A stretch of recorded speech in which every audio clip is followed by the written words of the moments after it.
നിങ്ങളുടെ ഫേവറേറ്റ് സീരിയലുകൾ ടിവിയിൽ വരുന്നതിന് മുൻപേ സൺ നെക്സ്റ്റ് ആപ്പിൽ കാണാം. ഇനി എല്ലാവർക്കും മുൻപേ കാണൂ. ഇപ്പോൾ തന്നെ സൺ നെക്സ്റ്റ് ആപ്പ് ഡൗൺലോഡ് ചെയ്ത് സബ്സ്ക്രൈബ് ചെയ്യൂ.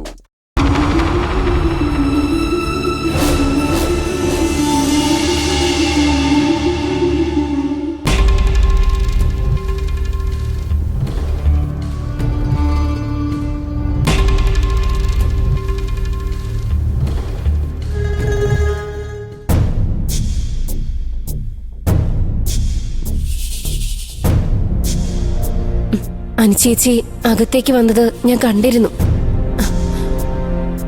അറിഞ്ഞതായി ഭാവിച്ചില്ലെന്ന് മാത്രം. പ്രതിഭേ, നീ മയക്കത്തിലായിരിക്കുന്ന ഞാൻ വിചാരിച്ച. എന്തായാലും ഏട്ടത്തി പോലീസിന് പിടികൊടുക്കാതെ ഒളിച്ചിരുന്നല്ലോ. പ്രതിഭയുടെ DNC കഴിഞ്ഞ് കിടക്കുന്നതായതുകൊണ്ട് പോലീസ് അതിക്രമിച്ചു കയറില്ലെന്ന വിശ്വാസത്തിന്റെ പുറത്താ ഞാനിവിടെ ഒളിച്ചിരുന്നത്. ആ വിശ്വാസം തെറ്റിയില്ല.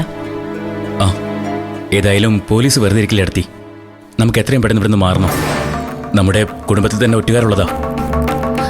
സത്യ, നമ്മൾ എങ്ങനെ ഇവിടുന്ന് പുറത്തു കിടക്കും? ആ, അതൊക്കെ ഞാൻ പ്ലാൻ ചെയ്യാം. അമ്മയും സോനി ഉമ്മർ തന്നെ ഇരിക്കുകയായിരിക്കും. ഏട്ടത്തി ഇപ്പൊ മുറിയിൽ പോയി വിച്ചുമോനെ ഒരിക്കൽ റെഡിയായി നിൽക്കണം. ഞാൻ വിളിക്കാം.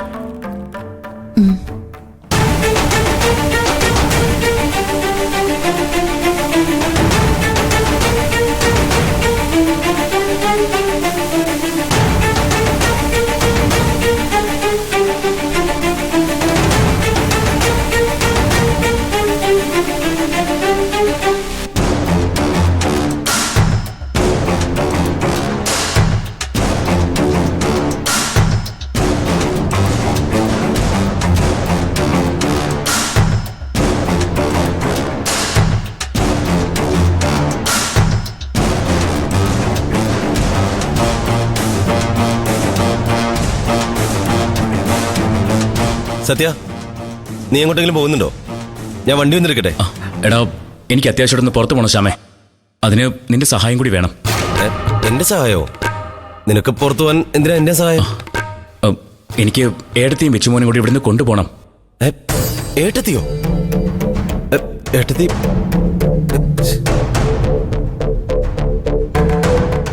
ഏട്ടത്തി ഇവിടെ തന്നെ ഉണ്ടായിരുന്നു മനസ്സിലായില്ലേ?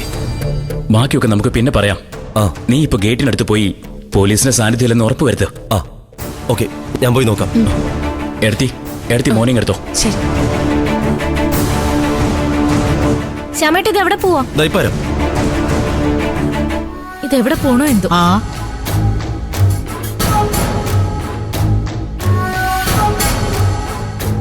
സത്യേണ്ണ എങ്ങോട്ടാ?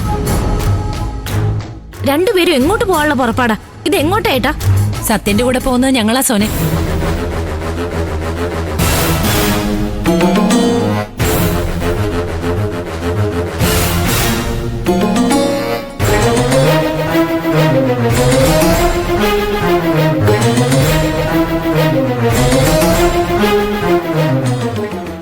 നീ ഇതിനകത്തുണ്ടായിരുന്നോടി? എവിടെ ഒളിച്ചിരിക്കായിരുന്നു? എവിടെ ഒളിച്ചില്ല, പ്രതിഭയുടെ മുറിയിലുണ്ടായിരുന്നു. ഓ, കൊള്ളാം. എടി, നീ കാരണം എന്റെ മകനെ ഇപ്പൊ പോലീസിന്റെ പിടിയിലായത്. എടുത്തി സംസാരിച്ച് നിൽക്കാൻ സമയമില്ല. ദാ, ഈ ഹെൽമെറ്റ് വെച്ച് വണ്ടി കയറ്. നീ ഇവളെ കൊണ്ട് എങ്ങോട്ട് പോടാ? അത് തീരുമാനിച്ചില്ല. ദേ, പിന്നൊരു കാര്യം. ദാ സോനെ, നീയും കൂടി കേൾക്കാനാ. ഞങ്ങളെ വഴി വെച്ച് പോലീസ് പിടിക്കുന്നുണ്ടെങ്കിൽ അത് നിങ്ങൾ ഒറ്റ കൊടുത്തോണ്ട് മാത്രമായിരിക്കും. സോനെ, അത് ചെയ്യരുത്. എടുത്തി കയറ്. കയറെടുത്തി.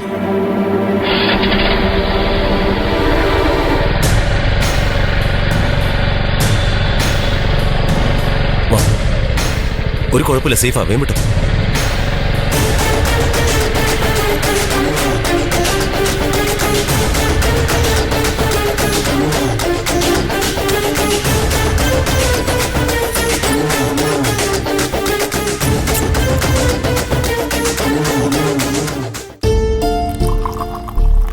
അമ്പിളി, നമ്മളെ അതെങ്കിലേ ഞങ്ങളുടെ ഇറങ്ങാം. അമ്മയോട് ഞാൻ പറഞ്ഞോളാം. പറ്റിയ അനുവിനെ കൊണ്ട് ഞങ്ങൾ ആദ്യം അങ്ങോട്ട് വരാം. ശരിയെങ്കിലോ? ഓക്കെ. ദാസങ്ങൾ വീണ്ടും വിളിച്ചതാ. അദ്ദേഹം അഡ്വക്കേറ്റായിട്ട് സംസാരിച്ചു. അപ്പൊ ഈ മുൻകൂർ ജാമ്യത്തിനായി ഉടൻ കോടതിയെ സമീപിക്കുന്നതായിരിക്കും നല്ലതെന്നാ അഡ്വക്കേറ്റിന്റെ അഭിപ്രായം. ആ എങ്കിൽ പിന്നെ അതാ നല്ലത്. മുൻകൂർ ജാമ്യം കിട്ടിയ പിന്നെ റിമാൻഡ് ചെയ്യില്ലല്ലോ. നമുക്ക് അനുവിനെയും കൊണ്ട് അഡ്വക്കേറ്റിന്റെ അടുത്തേക്ക് തന്നെ ആദ്യം പോകാൻ. പോ. അല്ല, അഡ്വക്കേറ്റിന് ടൈം കൂടി ചോദിച്ച ശേഷം അങ്കിൾ വിളിക്കാന്ന് പറഞ്ഞിട്ടുണ്ട്. എന്നാലും ഇപ്പൊ നമുക്ക് ഇറങ്ങാമോ? ആ ശരി. ആ പൊട്ടംപിളി മോളെ